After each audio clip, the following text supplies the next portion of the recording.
When Israel agreed to a ceasefire in Gaza, a big question arose: why did Israel decide to pursue a ceasefire?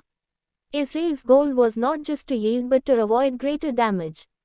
The news that the Houthis would continue their attacks until the assault on Gaza was stopped forms the essence of this decision. When ballistic missiles struck areas in central Israel, 2,000 kilometers away from Houthi positions, Israel struggled to respond effectively. These missiles, which even surpassed the ABCs of Israel's defense systems, caused significant alarm. When Israel was hit by hypersonic and supersonic ballistic missiles, Prime Minister Netanyahu, his ministers, and residents had to seek refuge in bunkers. The attacks demonstrated that the Houthis could target Israel with advanced weaponry. This was not just about stopping the Houthis. Houthi leaders declared that their attacks would continue until the assault on Gaza was halted. The strikes were persistent and coordinated, coupled with continuous attacks on American and Israeli ships in the Middle East.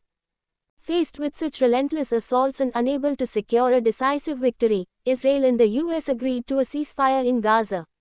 If they did not cease hostilities and work towards a peaceful resolution, the Houthis made it clear they would continue their strikes.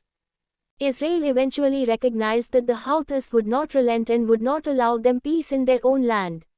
The world is now discussing whether the Houthis' actions forced Israel to reconsider its approach. The global community now understands that the hypersonic missiles, which overcame Israel's anti-aircraft systems, were a game changer.